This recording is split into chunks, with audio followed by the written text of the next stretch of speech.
Hello guys, अस्सलाम वालेकुम। उम्मीद है आप सब ठीक होंगे। आज के इस ट्यूटोरियल में हम एसक्यूएल के हवाले से बात करने जा रहे हैं। एसक्यूएल बहुत सारी कंपनीज में यूज़ होती है, जैसे कि इंस्टाग्राम है, उबर है, अमेजोन है, नेटफ्लिक्स वगैरह। डाटाबेस को एक्सेस करने के लिए किसी न किसी फॉर्म में यूज़ किया जाता है। अगर एसक्यूएल को एज अ स्किल सीखना चाहते हैं, या आप डाटा से रिलेटेड जॉब के लिए एसक्यूएल सीखना चाहते हैं, या आप डेवलपमेंट करना चाह रहे हैं तो एसक्यूएल को सीखना चाह रहे हैं, तो आप राइट प्लेस पे हैं। यहाँ पे आपको एसक्यूएल के सारे कॉन्सेप्ट्स मिलेंगे। Welcome to learning SQL language. SQL language क्या होता है? SQL stands for structure query language. Structure query language किस लिए यूज़ की जाती है?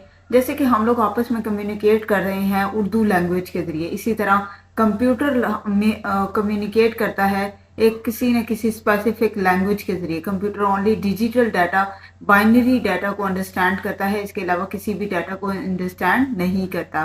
तो डाटाबेस जो है, कंप्यूटर के अंदर जो वेबसाइट्स क्रिएट की जाती हैं, उन वेबसाइट्स में डाटाबेस लाजमी होता है। हर वेबसाइट कोई ना कोई डाटाबेस रखती है।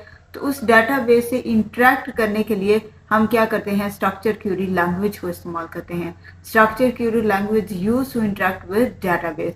डाटाबेस से इंटरेक्ट करने के लिए स्ट्रक्चर क्यूरी लैंग्वेज को इस्तेमाल किया जाता है।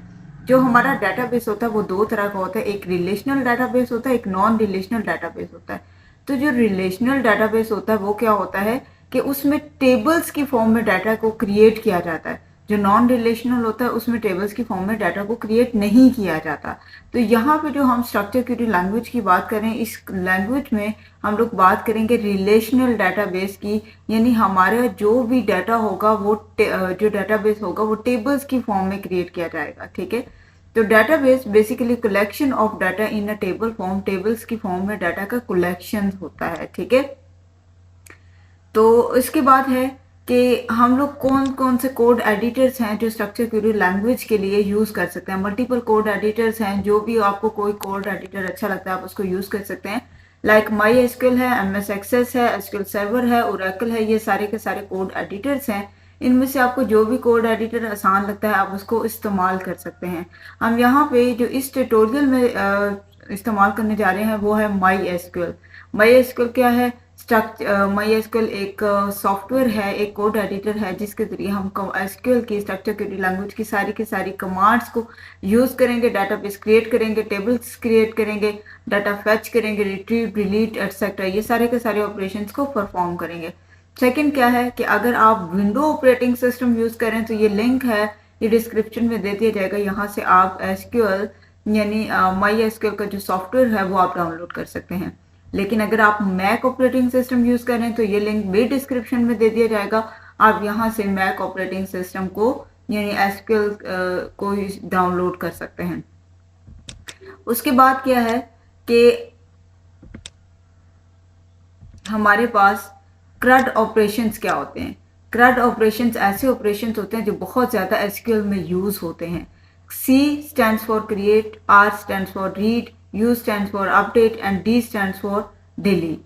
ये मल्टीपल ऑपरेशंस हैं, ये चार ऑपरेशंस हैं जिनको बहुत ज़्यादा डाटाबेस में यूज़ किया जाता है स्ट्रक्चर क्वेरी लैंग्वेज में। जो क्रिएट होता है ये किस लिए होता है? डाटाबेस को क्रिएट करने के लिए। रीड किस लिए होता है? डाटाबेस से डाटा को रीड करने के लिए। और अपडेट किस लिए होता है? पासवर्ड को चेंज करने के लिए या अपडेट करने के लिए। डिलीट किस लिए होता है? अकाउंट को डिलीट करने के लिए।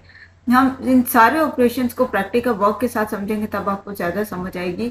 एक बात और आपने याद रखनी है, SQL is not case sensitive language. It mean कि आप एसक्यूएल को अपर केस में भी लिख सकते हैं और लोअर केस में भी लिख सकते हैं। अपर केस से मुराद कैपिटल ABC है और लोअर केस से मुराद लोअर ABC है। ये केस सेंसिटिव नहीं है कि आप इसमें अपर केस में लिख सकते हैं, लोअर में नहीं लिख सकते। आप इसमें एसक्यूएल में आप अपर में भी लिख सकते हैं और लोअर केस में भी लिख सकते हैं।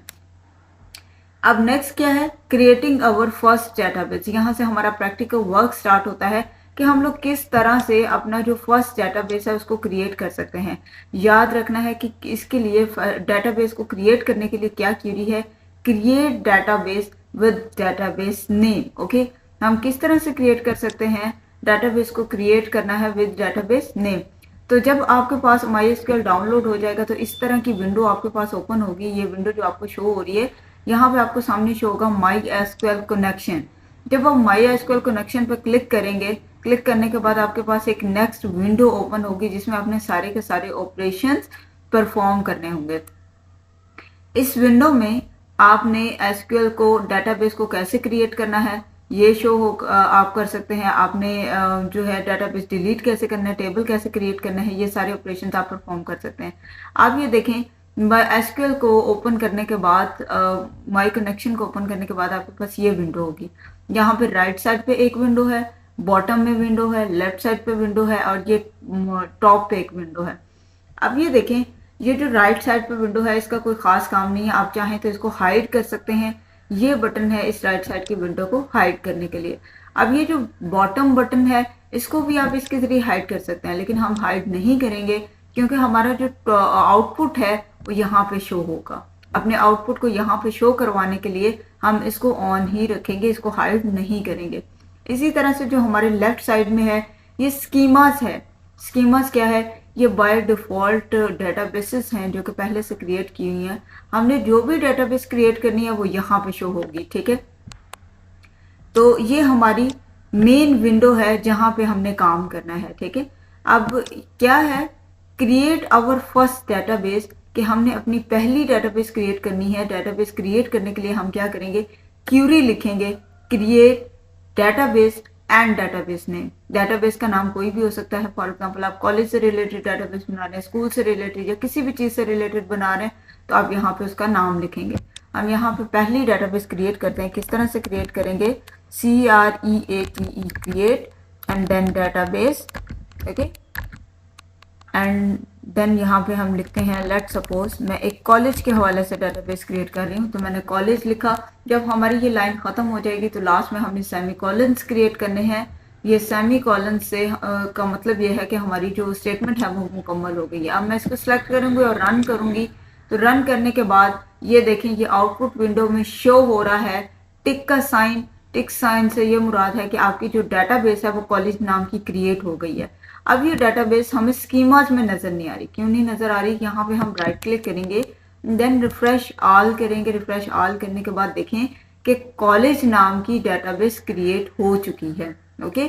तो ये स्कीमास क्या है, जो हमने डेटाबेस बनाई है, जो हम टेबल्स क्रिएट करेंगे, ये स्कीमास हमें शो करवाएगा कि ये वाले टेबल्स हमने क्रिएट किए हैं, ये डेटाबेस हमने क्रिएट की है।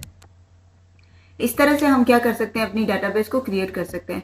सेकंड क्यूरी क्या है कि अगर आप अपनी डेटाबेस को ड्रॉप करना चाह रहे हैं तो उसके लिए आप क्या क्यूरी लिखेंगे, उसके लिए क्यूरी लिखेंगे drop database with database name, okay.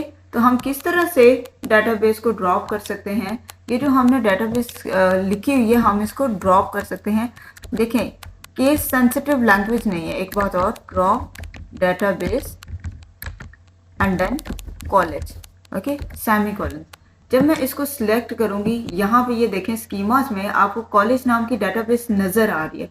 जब मैं सिलेक्ट करके इसको रन किया तो हमारी ये देखें यहाँ से जो डेटाबेस क्रिएट की हुई थी वो यहाँ से डिलीट हो गई है। आउटपुट विंडो में देखें ड्रॉप डेटाबेस कॉलेज, यानी डेटाबेस जो आपने कॉलेज के नाम से क्रिएट की हुई थी वो अब ख़त्म हो चुकी है, डिलीट हो चुकी है। तो इस तरह से हम अपना डेटाबेस डिलीट कर सकते हैं। अब हम इसको रिमूव भी कर सकते हैं। तो एक चीज़ और, जब हमने डेटाबेस क्रिएट की थी तो देखें कि कैपिटल लेटर्स को यूज़ किया था। अब यहाँ पे जब हमने ड्रॉप किया तो स्मॉल लेटर्स को यूज़ किया है। इट मीन कि एसक्यूएल जो है वो केस सेंसिटिव लैंग्वेज नहीं है। आप लोअर केस में भी यूज़ कर सकते हैं, आप अपर केस में भी राइट कर सकते हैं, यहाँ पे एरर नहीं आएगा, ठीक है। तो अब हम इसको भी रिमूव कर सकते हैं, ठीक है। तो हम इसको रिमूव नहीं करते बल्कि इसको दोबारा से क्रिएट कर लेते हैं। तो क्रिएट क्यों कर लेते हैं, क्रिएट करने की वजह यह है कि हमें बाद में टेबल क्रिएट करना है और टेबल के लिए हमें डेटाबेस का क्रिएट करना ज़रूरी है, ओके। तो ये हमारा जो कॉलेज नाम की जो डेटाबेस है ये हमने दोबारा से क्रिएट कर लिया, क्रिएट डेटाबेस कॉलेज। ये टिक साइन मीन्स कि ये दोबारा से क्रिएट हो चुकी है। तो नेक्स्ट क्या है कि इस तरह से आपने डेटाबेस क्रिएट करनी है। डेटाबेस क्रिएट करने के बाद आप किस तरह से अपना टेबल क्रिएट कर सकते हैं। तो टेबल क्रिएट करने के लिए क्रिएटिंग आवर फर्स्ट टेबल, सबसे पहले आपने डेटाबेस बनानी है क्यूरी को यूज़ करते हुए create database with database name. जैसे कि मैंने यहाँ पे एक डेटाबेस क्रिएट कर दी, create database with database name which is college, okay. And then हम लोग यूज़ करेंगे इस डेटाबेस को डेटाबेस नेम, यानी यहाँ पे हम क्या करेंगे, लिखेंगे यूज़ डेटाबेस क्या है, कॉलेज जो हमने बनाया हुआ है इस नाम से। अब इस डेटाबेस को हम क्या कर रहे हैं, यहाँ पे यूज़ कर रहे हैं, किस लिए यूज़ कर रहे हैं, टेबल्स क्रिएट करने के लिए। अब नेक्स्ट स्टेप क्या है हमारा, create table with table name. Let's suppose अब यहाँ पे मैं अब टेबल क्रिएट करने के लिए मैं क्वेरी यूज़ करूँगी, create table with table name. Table name मैं यहाँ पे सपोज कर लेते हैं, क्योंकि कॉलेज से रिलेटेड हमने डेटाबेस बनाई है, तो मैं यहाँ पे स्टूडेंट से रिलेटेड क्या करूँगी, टेबल क्रिएट करूँगी। ठीक है, तो टेबल क्रिएट करने के लिए यहाँ पे ये देखें, सबसे पहले हम लोगों ने कॉलम का नाम लिखना है, उसके बाद डाटा टाइप लिखनी है, उसके बाद कॉन्स्टेंट्स लिखना है। ठीक है, कॉन्स्टेंट्स के बाद कॉमा, कॉलम नेम। अब इस स्टूडेंट टेबल में हम कौन सा कॉलम नेम क्रिएट कर रहे हैं, मैं यहाँ पे क्रिएट करने जा रही हूँ एक आईडी नाम का column. Okay, column name create कर लिया। सेकंड स्टेप क्या है हमारे पास, डाटा टाइप कौन सी है। देखिए कॉलम नेम आईडी में हम किस तरह का डाटा टाइप रखते हैं, हमने 1 2 3 4 5 6 रोल नंबर इस तरह के होते हैं, तो ये इंटीजर डाटा टाइप है, इसलिए हम इसके लिए जो डाटा टाइप रखेंगे, हमारा जो डाटा है वो किस टाइप का है, वो इंटीजर टाइप का है। तो अब यहाँ पे हमने आईडी को इसलिए डाटा टाइप दे दिया इंटीजर। अब नेक्स्ट क्या है कि हम लोग कॉन्स्टेंट्स रखेंगे, कि कॉन्स्टेंट्स क्या हैं, कॉन्स्टेंट्स हमारे पास प्राइमरी की, हम इसको एज अ प्राइमरी की यूज़ करेंगे, एंड देन कॉमा। ये हमारा पहला जो कॉलम है वो क्रिएट हो गया है। अब सेकंड कॉलम हम यहाँ पे ले लेते हैं नेम से, और इसकी डाटा टाइप रख लेते हैं varchar, एंड साइज इज 50। इसका जो साइज रखते हैं, चूंकि नेम हमेशा स्ट्रिंग की फॉर्म में होते हैं, इसलिए हमने इसकी डाटा टाइप क्या रखी, varchar रख ली, ये स्ट्रिंग डाटा टाइप के लिए। अब नेक्स्ट क्या हम कॉलम ले लेते हैं, एक एज का कॉलम ले लेते हैं। एक स्टूडेंट नाम की हमने टेबल बनाई है जिसमें 3 कॉलम है, पहला आईडी है, दूसरा नेम है, तीसरा एज है। एज किस तरह की होती है, एज भी इंटीजर फॉर्म में होती है, इसका डाटा टाइप भी इसलिए हमने इंटीजर रखा।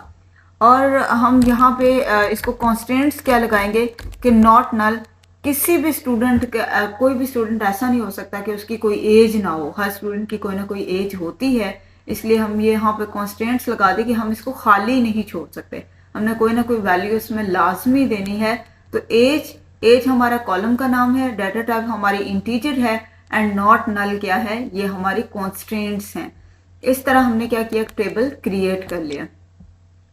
दोबारा से देखें, create database with database name and then use database name, और यहाँ पे बिल्कुल इसी तरह से हमने सबसे पहले डेटाबेस क्रिएट की, फिर यूज किया डेटाबेस को, एंड देन हमने टेबल क्रिएट की। ओके, देखें क्या किया हमने, टेबल क्रिएट की, create table with table name and then parenthesis, after parenthesis semicolon, first line में कॉमा, सेकंड कॉलम में कॉमा, थर्ड कॉलम में कॉमा, और लास्ट में कुछ नहीं। आप ये आप पे डिपेंड करता है आप कितने कॉलम्स बना सकते हैं। मैंने यहाँ पे सिर्फ 3 कॉलम्स बनाए हैं। देखें, पहले कॉलम में कॉमा, दूसरे में कॉमा, तीसरे में कोई कॉमा, कोई फुल स्टॉप आपने नहीं लगाना। ये इसका सिंटैक्स है, सिंटैक्स को फॉलो करना ज़रूरी है। अगर हम सिंटैक्स को फॉलो नहीं करते तो यहाँ पे एरर आ सकता है। तो पहला column 1, column name 1, data type and then constants. Okay, column 1 and data type and then constants which is primary key, second column name and then data type। यहाँ पे हमने constants नहीं लगाई क्योंकि ज़रूरत नहीं है constants लगाने की। तो एज यहाँ पे ये हमारा कॉलम नेम है, ये डाटा टाइप है, ये constants हैं। यहाँ पे चूँकि हमें ज़रूरत थी इसलिए हमने constants लगा दी कि एज कभी भी खाली नहीं हो सकते। तो ये क्या है, इस तरह से हमने अपना टेबल क्रिएट किया है।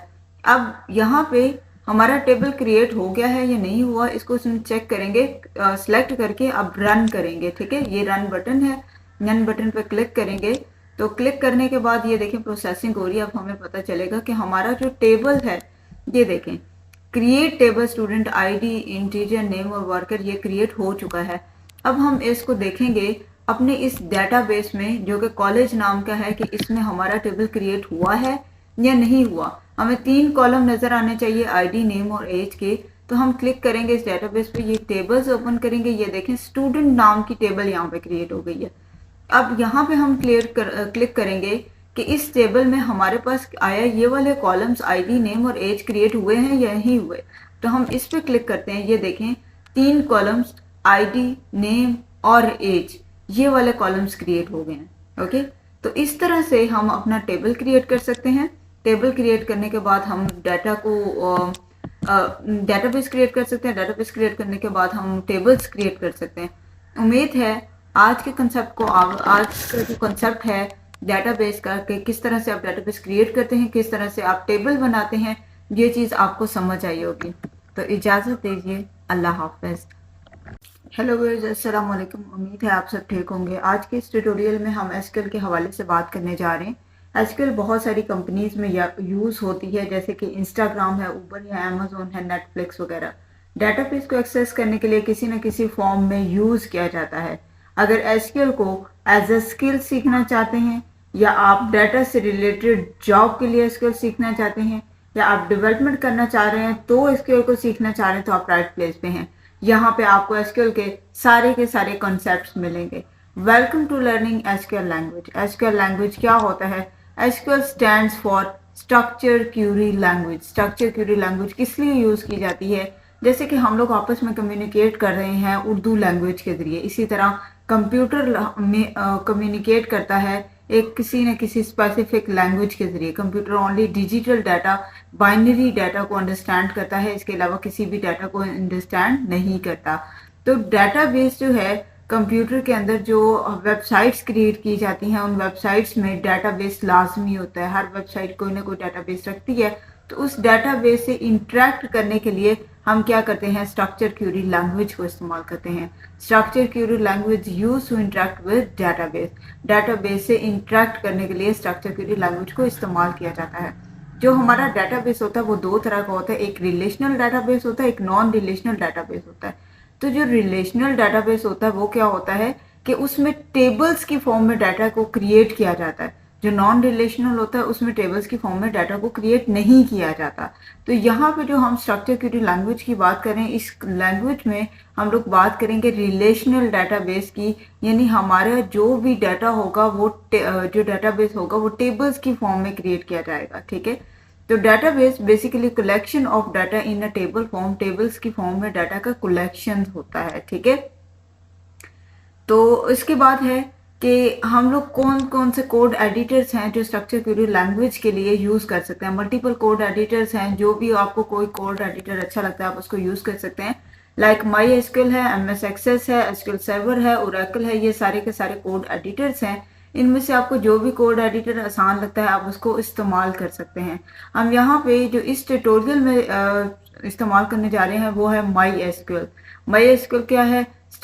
माई एसक्यूएल एक सॉफ्टवेयर है, एक कोड एडिटर है, जिसके जरिए हम एसक्यूएल की स्ट्रक्चर क्यूरी लैंग्वेज की सारी कमांड्स को यूज़ करेंगे। डाटाबेस क्रिएट करेंगे, टेबल्स क्रिएट करेंगे, डाटा फेच करेंगे, रिट्रीव, डिलीट एटसेट्रा, ये सारे के सारे ऑपरेशंस को परफॉर्म करेंगे।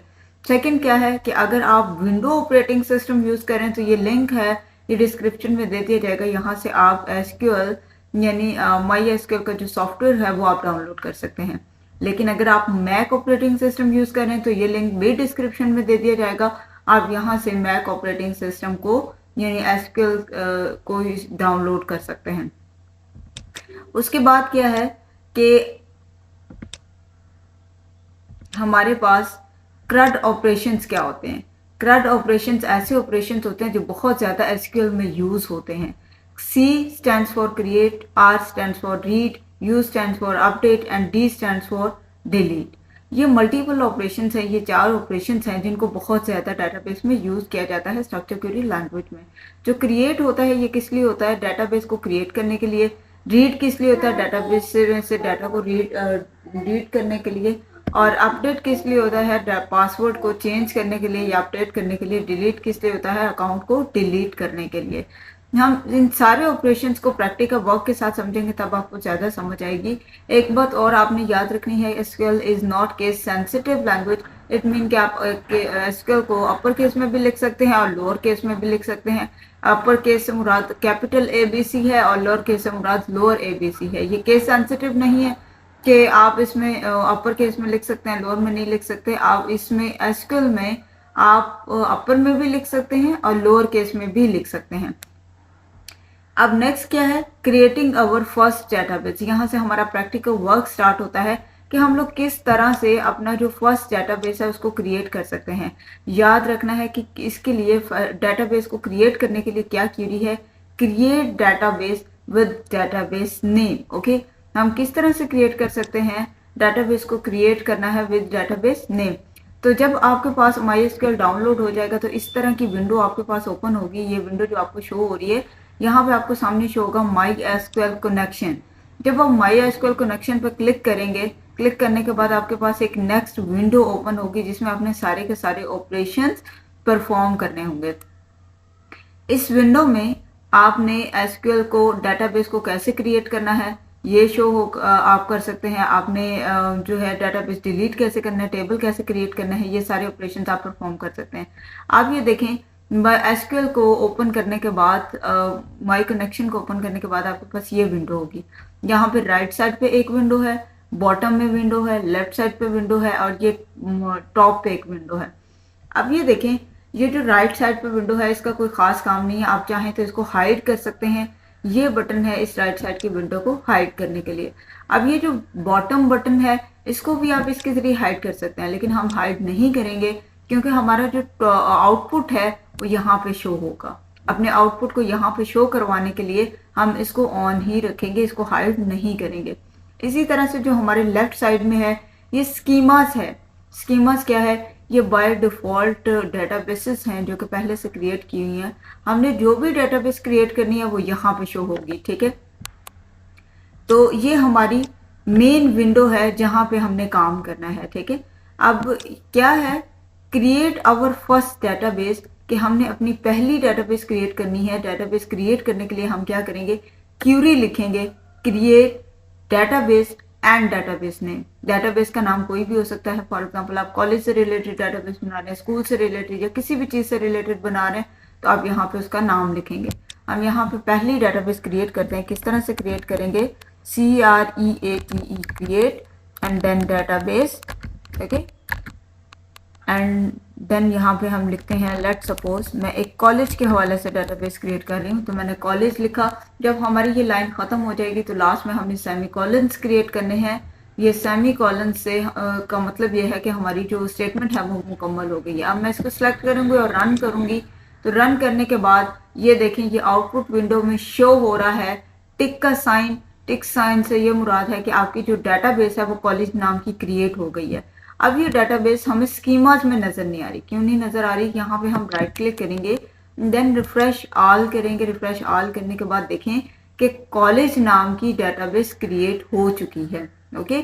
तो ये स्कीमास क्या है, जो हमने डेटाबेस बनाई है, जो हम टेबल्स क्रिएट करेंगे, ये स्कीमास हमें शो करवाएगा कि ये वाले टेबल्स हमने क्रिएट किए हैं, ये डेटाबेस हमने क्रिएट की है। इस तरह से हम क्या कर सकते हैं, अपनी डेटाबेस को क्रिएट कर सकते हैं। सेकंड क्यूरी क्या है कि अगर आप अपनी डेटाबेस को ड्रॉप करना चाह रहे हैं तो उसके लिए आप क्या क्यूरी लिखेंगे, उसके लिए क्यूरी लिखेंगे drop database with database name, okay. तो हम किस तरह से डेटाबेस को ड्रॉप कर सकते हैं, ये जो हमने डेटाबेस लिखी हुई है हम इसको ड्रॉप कर सकते हैं। देखें, केस सेंसिटिव लैंग्वेज नहीं है। एक बात और, drop database and then college, okay, semi colon. जब मैं इसको सिलेक्ट करूंगी, यहाँ पे ये देखें स्कीमास में आपको कॉलेज नाम की डेटाबेस नज़र आ रही है। जब मैं सिलेक्ट करके इसको रन किया तो हमारी ये देखें, यहाँ से जो डेटाबेस क्रिएट की हुई थी वो यहाँ से डिलीट हो गई है। आउटपुट विंडो में देखें ड्रॉप डेटाबेस कॉलेज, यानी डेटाबेस जो आपने कॉलेज के नाम से क्रिएट की हुई थी वो अब ख़त्म हो चुकी है, डिलीट हो चुकी है। तो इस तरह से हम अपना डेटाबेस डिलीट कर सकते हैं। अब हम इसको रिमूव भी कर सकते हैं। तो एक चीज़ और, जब हमने डेटाबेस क्रिएट की थी तो देखें कि कैपिटल लेटर्स को यूज़ किया था। अब यहाँ पे जब हमने ड्रॉप किया तो स्मॉल लेटर्स को यूज़ किया है। इट मीन कि एसक्यूएल जो है वो केस सेंसिटिव लैंग्वेज नहीं है। आप लोअर केस में भी यूज़ कर सकते हैं, आप अपर केस में भी राइट कर सकते हैं, यहाँ पे एरर नहीं आएगा, ठीक है। तो अब हम इसको भी रिमूव कर सकते हैं, ठीक है। तो हम इसको रिमूव नहीं करते बल्कि इसको दोबारा से क्रिएट कर लेते हैं। तो क्रिएट क्यों कर लेते हैं, क्रिएट करने की वजह यह है कि हमें बाद में टेबल क्रिएट करना है और टेबल के लिए हमें डेटाबेस का क्रिएट करना ज़रूरी है, ओके। तो ये हमारा जो कॉलेज नाम की जो डेटाबेस है ये हमने दोबारा से क्रिएट कर लिया, क्रिएट डेटाबेस कॉलेज। ये टिक साइन मीन्स कि ये दोबारा से क्रिएट हो चुकी है। तो नेक्स्ट क्या है कि इस तरह से आप लोग डेटाबेस क्रिएट करनी है। डेटाबेस क्रिएट करने के बाद आप किस तरह से अपना टेबल क्रिएट कर सकते हैं। तो टेबल क्रिएट करने के लिए क्रिएटिंग आवर फर्स्ट टेबल, सबसे पहले आपने डेटाबेस बनानी है क्यूरी को यूज करते हुए। Create database with database name, जैसे कि मैंने यहाँ पे एक डेटाबेस क्रिएट कर दिया, create database with database name which is college, okay. And then हम लोग यूज करेंगे इस डेटाबेस को, डेटाबेस नेम, यानी यहाँ पे हम क्या करेंगे, लिखेंगे यूज डेटाबेस क्या है, कॉलेज, जो हमने बनाया हुआ है इस नाम से। अब इस डेटाबेस को हम क्या कर रहे हैं, यहाँ पे यूज कर रहे हैं, किस लिए यूज कर रहे हैं, टेबल्स क्रिएट करने के लिए। अब नेक्स्ट स्टेप क्या है हमारा, create table with table name. Let's suppose अब यहाँ पे मैं अब टेबल क्रिएट करने के लिए मैं क्यूरी यूज करूंगी, create table with table name. Table name मैं यहाँ पे सपोज कर लेती हूँ, क्योंकि कॉलेज से रिलेटेड हमने डेटाबेस बनाई है, तो मैं यहाँ पे स्टूडेंट से रिलेटेड क्या करूँगी, टेबल क्रिएट करूँगी, ठीक है। तो टेबल क्रिएट करने के लिए यहाँ पे ये देखें, सबसे पहले हम लोगों ने कॉलम का नाम लिखना है, उसके बाद डाटा टाइप लिखनी है, उसके बाद कॉन्स्टेंट्स लिखना है, ठीक है। कॉन्स्टेंट्स के बाद कॉमा, कॉलम नेम। अब इस स्टूडेंट टेबल में हम कौन सा कॉलम नेम क्रिएट कर रहे हैं, मैं यहाँ पे क्रिएट करने जा रही हूँ एक आईडी नाम का column, okay. Column name create कर लिया। सेकंड स्टेप क्या है हमारे पास, डाटा टाइप कौन सी है। देखिए कॉलम नेम आईडी में हम किस तरह का डाटा टाइप रखते हैं, हम लोग 1 2 3 4 5 6 रोल नंबर इस तरह के होते हैं, तो ये इंटीजर डाटा टाइप है, इसलिए हम इसके लिए जो डाटा टाइप रखेंगे, हमारा जो डाटा है वो किस टाइप का है, वो इंटीजर टाइप का है। तो अब यहाँ पे हमने आईडी को इसलिए डाटा टाइप दे दिया इंटीजर। अब नेक्स्ट क्या है कि हम लोग कॉन्स्टेंट्स रखेंगे, कि कॉन्स्टेंट्स क्या है, कॉन्स्टेंट्स हमारे पास प्राइमरी की, हम इसको एज अ प्राइमरी की यूज करेंगे, एंड देन कॉमा। ये हमारा पहला जो कॉलम है वो क्रिएट हो गया है। अब सेकंड कॉलम हम यहाँ पे ले लेते हैं नेम से, और इसकी डाटा टाइप रख लेते हैं वारकेर, एंड साइज इज 50। इसका जो साइज रखते हैं, चूंकि नेम हमेशा स्ट्रिंग की फॉर्म में होते हैं, इसलिए हमने इसकी डाटा टाइप क्या रखी, वारकेर रख ली, ये स्ट्रिंग डाटा टाइप के लिए। अब नेक्स्ट क्या हम कॉलम ले लेते हैं, एक एज का कॉलम ले लेते हैं। एक स्टूडेंट नाम की हमने टेबल बनाई है जिसमें 3 कॉलम है, पहला आईडी है, दूसरा नेम है, तीसरा एज है। एज किस तरह की होती है, एज भी इंटीजर फॉर्म में होती है, इसका डाटा टाइप भी इसलिए हमने इंटीजर रखा। और हम यहाँ पे इसको कॉन्स्टेंट्स क्या लगाएंगे कि नॉट नल, किसी भी स्टूडेंट का कोई भी स्टूडेंट ऐसा नहीं हो सकता कि उसकी कोई एज ना हो, हर स्टूडेंट की कोई ना कोई एज होती है, इसलिए हम ये यहाँ पे कॉन्स्टेंट्स लगा दें कि हम इसको खाली नहीं छोड़ सकते, हमने कोई ना कोई वैल्यू इसमें लाजमी देनी है। तो एज हमारा कॉलम का नाम है, डाटा टाइप हमारी इंटीजर है, एंड नॉट नल क्या है, ये हमारी कॉन्स्टेंट्स हैं। इस तरह हमने क्या किया, टेबल क्रिएट कर लिया। दोबारा से देखें, create database with database name and then use database name, और यहाँ पे बिल्कुल इसी तरह से हमने सबसे पहले डेटाबेस क्रिएट की, फिर यूज किया डेटाबेस को, एंड देन हमने टेबल क्रिएट की, ओके। देखें क्या किया हमने, टेबल क्रिएट की, create table with table name and then parenthesis, after parenthesis semicolon, first line में कॉमा, सेकंड कॉलम में कॉमा, थर्ड कॉलम में कॉमा, और लास्ट में कुछ नहीं। आप ये आप पे डिपेंड करता है आप कितने कॉलम्स बना सकते हैं। मैंने यहाँ पे सिर्फ 3 कॉलम्स बनाए हैं। देखें पहले कॉलम में कॉमा, दूसरे में कॉमा, तीसरे में कोई कॉमा, कोई फुल स्टॉप आपने नहीं लगाना। ये इसका सिंटैक्स है, सिंटैक्स को फॉलो करना ज़रूरी है। अगर हम सिंटैक्स को फॉलो नहीं करते तो यहाँ पे एरर आ सकता है। तो पहला column 1, column name 1, data type and then constants, okay. Column 1 and data type and then constants which is primary key, second column name and then data type। यहाँ पे हमने constants नहीं लगाई क्योंकि ज़रूरत नहीं है constants लगाने की। तो एज यहाँ पे ये हमारा कॉलम नेम है, ये डाटा टाइप है, ये constants हैं। यहाँ पे चूँकि हमें ज़रूरत थी इसलिए हमने constants लगा दी कि एज कभी भी खाली नहीं हो सकते। तो ये क्या है, इस तरह से हमने अपना टेबल क्रिएट किया है। अब यहाँ पे हमारा टेबल क्रिएट हो गया है या नहीं हुआ, इसको चेक करेंगे, सिलेक्ट करके अब रन करेंगे, ठीक है। ये रन बटन है, रन बटन पे क्लिक करेंगे। तो क्लिक करने के बाद ये देखें प्रोसेसिंग हो रही है। अब हमें पता चलेगा कि हमारा जो टेबल है, ये देखें create table student ID integer name और वर्कर, ये क्रिएट हो चुका है। अब हम इसको देखेंगे अपने इस डेटाबेस में जो कि कॉलेज नाम का है कि इसमें हमारा टेबल क्रिएट हुआ है या नहीं हुआ। हमें 3 कॉलम नज़र आने चाहिए आईडी, नेम और एज के। तो हम क्लिक करेंगे इस डेटाबेस पे, ये टेबल्स ओपन करेंगे, ये देखें स्टूडेंट नाम की टेबल यहाँ पे क्रिएट हो गई है। अब यहाँ पे हम क्लिक करेंगे कि इस टेबल में हमारे पास आया ये वाले कॉलम्स आईडी, नेम और एज क्रिएट हुए हैं या नहीं हुए। तो हम इस पे क्लिक करते हैं, ये देखें 3 कॉलम्स आईडी, नेम और एज, ये वाले कॉलम्स क्रिएट हो गए हैं। ओके, तो इस तरह से हम अपना टेबल क्रिएट कर सकते हैं।